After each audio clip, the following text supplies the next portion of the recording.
The text from my father arrived at 6:15 p.m., right as my 15-year-old daughter was placing the final handcrafted garnish on a 5-course feast she had spent 14 hours preparing for 23 relatives. "Change of plans. We're eating at a restaurant. Adults only," he wrote, casually throwing away a young girl's devotion to posture in front of his wealthy associates. I didn't scream, and I didn't send a single angry word back. Instead, I gently wiped my daughter's tears, picked up my phone, and made one decisive move that dismantled my father's fragile empire overnight. By 8 a.m. the next morning, he was standing on my front porch in the pouring rain, desperately begging me to reverse what I had done. My name is Kayla Wood. To understand the catastrophic fallout that unfolded over the following 12 hours, you must first comprehend the deeply transactional, status-obsessed dynamic that governed the Wood family. We lived in the coastal enclave of Oak Haven Springs, a community where social standing was measured strictly by country club memberships, commercial real estate holdings, and the public presentation of effortless prosperity. My father, Richard Wood, was a retired boutique hotelier who owned the Crestwood Manor, a historic landmark estate that he operated with an iron fist. Richard was a man who viewed human relationships exclusively through the lens of leverage and social utility. My younger brother, Brandon, was the undisputed golden child of the household, a charming, irresponsible social climber who spent his days burning through company accounts while managing Richard's marketing and public relations. Meanwhile, I was the quiet, deeply analytical daughter who chose a very different path. I worked as a senior director at Apex Heritage Capital, a premier private equity firm specializing in regional commercial development, asset acquisition, and high-yield property financing. Because I refused to participate in my father's empty social posturing and chose to live a grounded, private life with my 15-year-old daughter, Maya, Richard treated my professional successes with condescending indifference. He viewed my career in financial analytics as dull and uninspired, completely unaware that my firm quietly held the underlying primary debt lines and commercial leases for half the luxury establishments in the district. My daughter, Maya, was a remarkably gifted teenager who possessed a rare instinctual talent for the culinary arts. Rather than spending her weekends on social media, Maya spent years studying regional gastronomy, mastering classical French techniques, and experimenting with local farm-to-table flavor profiles. Her dream was to attend the prestigious International Culinary Institute after high school, a goal she pursued with quiet, fierce dedication. For 6 months prior to my father's 70th birthday, Maya poured her entire heart into planning a grand family celebration. She saved her own earnings from part-time weekend baking jobs, hand-selected heirloom ingredients from local organic growers, and designed a custom 5-course tasting menu specifically tailored to celebrate her grandfather's lifelong love of coastal cuisine. On the morning of the party, Maya woke up at 4 o'clock. For 14 continuous hours, our kitchen was transformed into a bustling, pristine culinary workshop.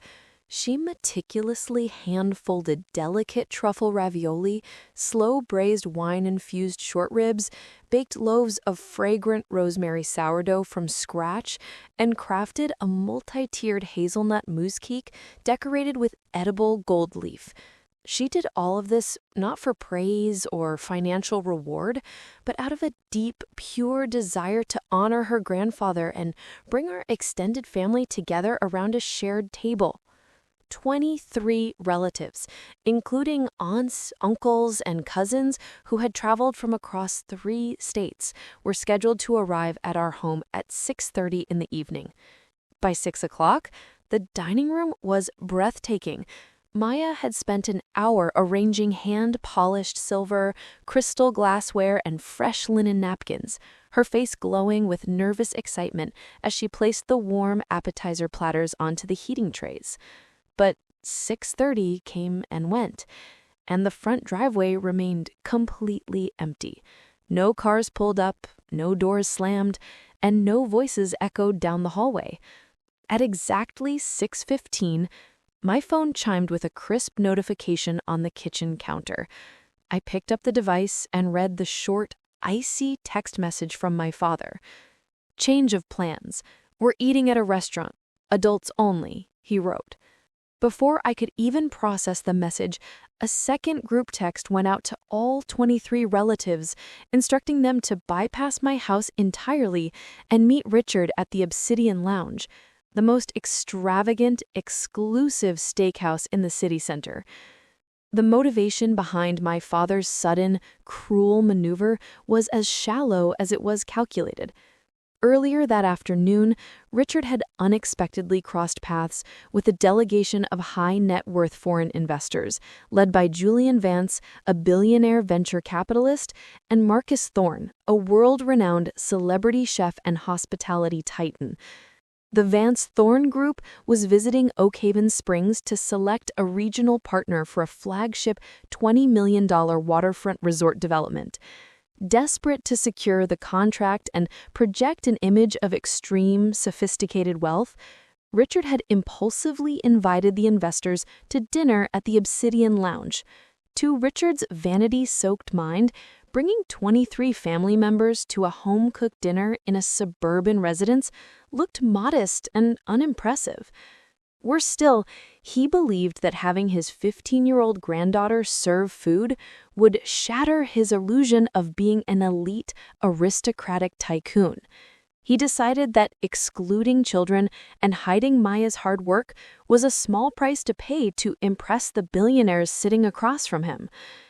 There was no apology in his text, no concern for Maya's feelings, and not a single thought given to the 14 hours of labor sitting on our kitchen counter. When I looked over at my daughter, the color had completely drained from her face. She stood frozen by the dining table, holding a silver tray of handcrafted starters, tears welling up in her large, dark eyes before quietly spilling down her cheeks. She didn't throw a tantrum, nor did she raise her voice. She simply set the tray down with a trembling hand and whispered, "Was my food not good enough for them, Mom?" That single, heartbreaking question dissolved whatever remaining biological loyalty I harbored from my father. A cold, absolute clarity washed over my soul. I did not text Richard back. I did not yell into the phone, nor did I demand that the family turn their cars around. Instead, I pulled my daughter into a long, firm embrace, kissed her forehead, and said, "Maya, your food is extraordinary. Tonight, we're going to serve it to the only people who actually deserve to taste it." I walked into my home office, closed the door, and made one single, masterfully calculated phone call that altered the course of my father's existence forever. What my father did not know was that Apex Heritage Capital, the very equity firm where I served as senior director, was the principal financial backing group behind the entire $20 million Vance-Thorne waterfront resort project. In fact, I was the primary executive authorized to sign off on the regional site development approvals and credit allocations. Furthermore, through a private real estate holding firm, I was the silent majority owner of the commercial property that housed the Obsidian Lounge, as well as the primary guarantor for the $1.2 million emergency credit line Richard used to keep the Crestwood Manor afloat. I dialed Julian Vance's direct private mobile line. When he answered, I bypassed the pleasantries and spoke with a smooth, unshakable authority. "Julian, it's Kayla Wood.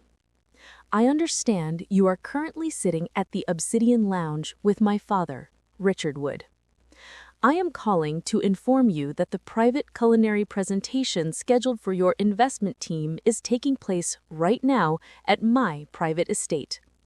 The menu has been designed by Maya Wood, an extraordinary teenage culinary prodigy whose work eclipses anything you will find on a commercial menu in this state. If you want to discuss the master resort approval terms in private, and experience a truly world-class dining experience, leave the lounge immediately and come to my home. Julian Vance, who respected my financial authority immensely and knew my eye for talent was absolute, didn't hesitate for a single second.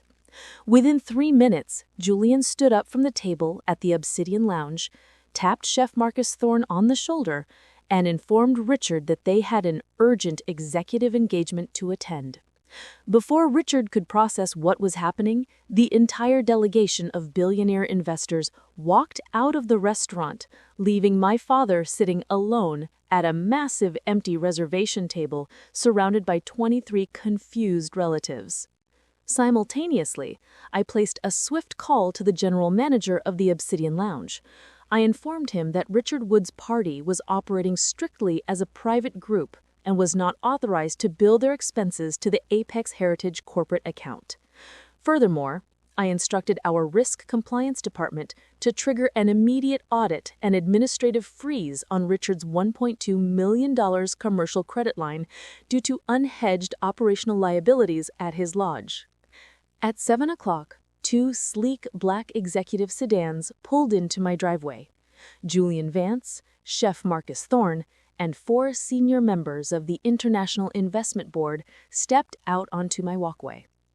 I welcomed them into our illuminated home where the dining room had been prepared for an elite, intimate tasting session.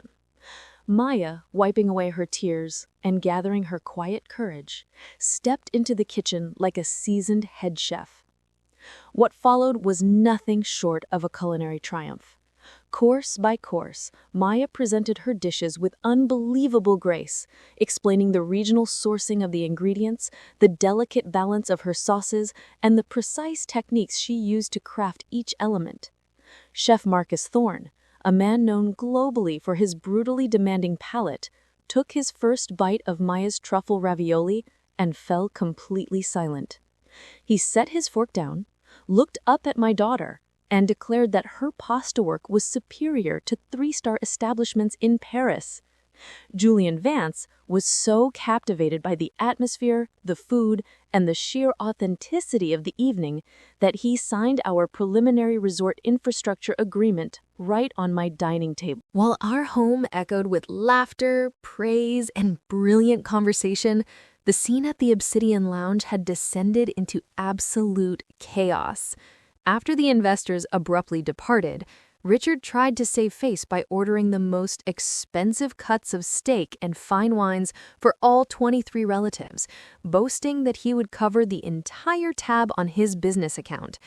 But when the $4,000 bill arrived at the end of the night, Richard's corporate credit card was declined. He tried his personal cards, his lodge accounts, and his secondary credit lines. Every single one returned a bold red system error due to the administrative freeze I had initiated. Humiliated in front of the entire family, Richard was forced to stand in the middle of a crowded restaurant, frantically asking his relatives to pool their personal credit cards together to pay for the meal he had forced them to attend. My relatives, furious that they had been dragged away from Maya's homemade feast only to be slapped with a massive bill at a noisy restaurant, turned on my father with complete disgust. Aunts and uncles openly berated him for his arrogance, left him sitting alone at the table, and walked out into the night without offering him a single dollar. By 8 o'clock the following morning, the full magnitude of Richard's destruction hit him like a freight train. He received an official notification from Julian Vance's corporate office stating that the Crestwood Manor was permanently disqualified from participating in the $20 million resort project due to Richard's lack of personal integrity and operational instability. Instead, the Vance Thorne Foundation announced a full 4-year international scholarship fellowship for Maya Wood, alongside a multi-million-dollar contract to source her artisanal baked goods for their regional hotel chains. Minutes later, Richard's bank called to inform him that his commercial credit lines were fully frozen, pending an emergency asset review, placing his beloved historic estate on the fast track to immediate foreclosure. I was sitting at the kitchen island, sipping fresh coffee and watching Maya look over her official acceptance documents from the Culinary Foundation when the sound of frantic pounding shattered the quiet morning. I looked out the front window and saw my father standing on the porch in the middle of a heavy downpour. His hair was disheveled, his suit was soaked through, and his face was twisted into a mask of frantic, desperate panic. I walked to the front door, opened it slightly, and stood behind the glass screen, looking at him with absolute detachment. "Kayla?" "Oh God, Kayla, please open the door," Richard wept, his voice cracking violently as rain streamed down his face. "You have to fix this. The investors left me, the bank froze all my business accounts, and the estate is going into default. They said Apex Heritage issued the freeze. Tell them it was a mistake, Kayla. Tell them we're family. I'm your father." I looked at him for a long moment, my voice smooth, calm, and completely devoid of anger. "You were my father at 6:14 yesterday afternoon, Richard. At 6:15, when you discarded a 15-year-old child's 14 hours of devotion to play the big man in front of strangers, you decided that image mattered more than family. You chose a restaurant because you thought our daughter wasn't good enough for your table. Now you don't have a table left to sit at." "Kayla, please," he begged, pressing his trembling hands against the glass. "I'll apologize to Maya. I'll eat her food. Just call off the bank." Maya is currently reviewing a full 4-year international scholarship offered by the very investors you tried to impress. Her table is full of people who appreciate her gift. You are no longer invited. I turned the lock, pulled the heavy wooden door shut, and walked back into the warmth of my kitchen, permanently shutting the door on his toxic presence forever. The financial and social liquidation of Richard Wood was absolute. Within 3 months, the Crestwood Manor was foreclosed upon by Apex Heritage Capital and converted into a public regional culinary institute named in honor of young local chefs. My brother, Brandon, lacking any real skills or credit support, was forced to take a low-level retail job to pay off his accumulated personal debts, completely abandoned by the wealthy social circles he had spent years trying to cultivate.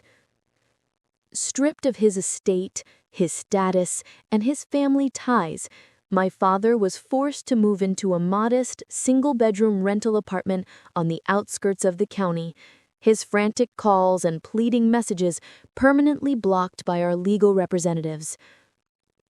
Meanwhile, Maya's life blossomed into an extraordinary journey of success and fulfillment. With the backing of the Vance Thorne Foundation and the unshakable love of a mother who stood by her, she completed her culinary training in Europe, eventually opening her own renowned farm-to-table restaurant in Oak Haven Springs. Surrounded by true friends, dedicated mentors, and a community built on genuine respect, we moved forward into a future of magnificent abundance, completely free from the toxic shadows of the past, reigning supreme as the true architects of our own destiny. Educational lesson. This story illustrates a critical principle of family dynamics and human relationships. Actions rooted in superficial vanity, conditional affection, and the callous disregard of a child's devotion carry catastrophic long-term consequences. When parental figures prioritize social posturing and external validation over the emotional well-being of their family, they destroy the fundamental trust that holds relationships together. Arrogance creates a profound operational blindness, leading individuals to overestimate their own importance while completely underestimating the quiet strength and institutional capability of those they marginalize.